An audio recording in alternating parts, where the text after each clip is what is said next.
Hi everyone, this is Asad Ali. Welcome in Asad World Stories TV. This channel is for Islamic stories. If you enjoy our videos, then hit on subscribe button, click on bell icon and click on all to get more updates from my channel. Thank you.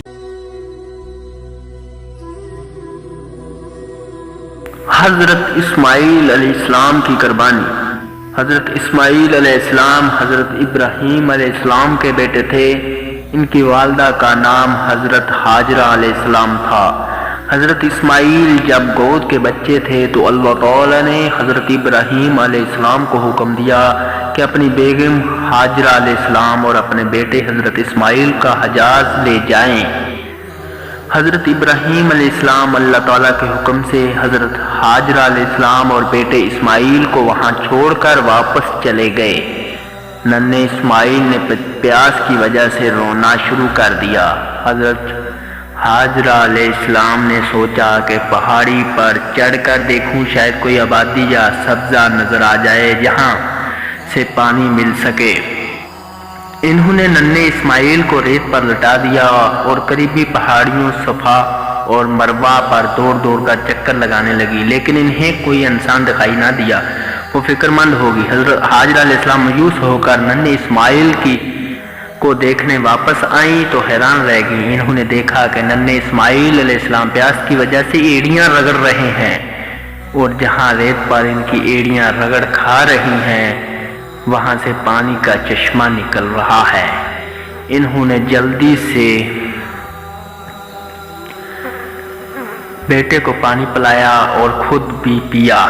اسی چشمے کا نام زمزم ہے۔ اتنی ہی دیر میں وہاں ایک خانہ بدوش قبیلہ آ پہنچا۔ حجاز میں کئی قبیلے ایسے تھے جو اپنے خیمے اپنے ساتھ لیے پھرتے رہتے تھے۔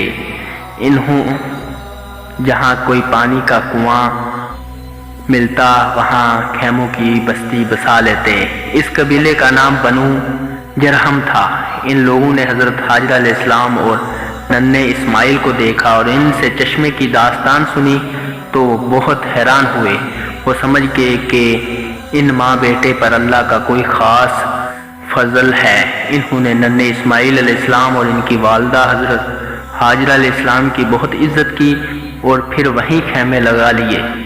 حضرت اسماعیل علیہ السلام جب اتنے بڑے ہو گئے کہ کام کاج میں اپنا والد کا ہاتھ بٹانے لگے تو حضرت ابراہیم علیہ السلام نے ایک خواب دیکھا۔ انہوں نے دیکھا کہ وہ اپنے بیٹے حضرت اسماعیل علیہ السلام کو قربان کر رہے ہیں۔ انہوں نے اپنے بیٹے حضرت اسماعیل علیہ السلام سے خواب کا ذکر کیا۔ حضرت اسماعیل علیہ السلام نے جواب دیا کہ یہ خواب ضرور اللہ تعالیٰ کی طرف سے ایک امتحان ہے اور میں اللہ کی رضا کے لیے قربان ہو جانے پر تیار ہوں۔ حضرت ابراہیم علیہ السلام اپنے بیٹے حضرت اسماعیل علیہ السلام کو شہر سے باہر منع کے مقام پر لے گئے اور انہیں پیشانی کے بل لٹا دیا۔ اسی وقت ایک فرشتے نے پکارا کہ آپ اپنی آزمائش میں پورے اترے ہیں، آپ نے اپنا خواب سچ کر دکھایا ہے، اور اللہ کی قدرت سے ایک دمبا وہاں آ گیا۔ حضرت ابراہیم علیہ السلام کو حکم ہوا کہ حضرت اسماعیل علیہ السلام کی بجائے اس دمبے کو قربان کریں۔ ہر سال حاجی لوگ حج کے بعد منع کے مقام پر قربانی کرتے ہیں۔ اس سے حضرت ابراہیم علیہ السلام اور حضرت اسماعیل علیہ السلام کی اس عظیم قربانی کی یاد تازہ ہوتی ہے۔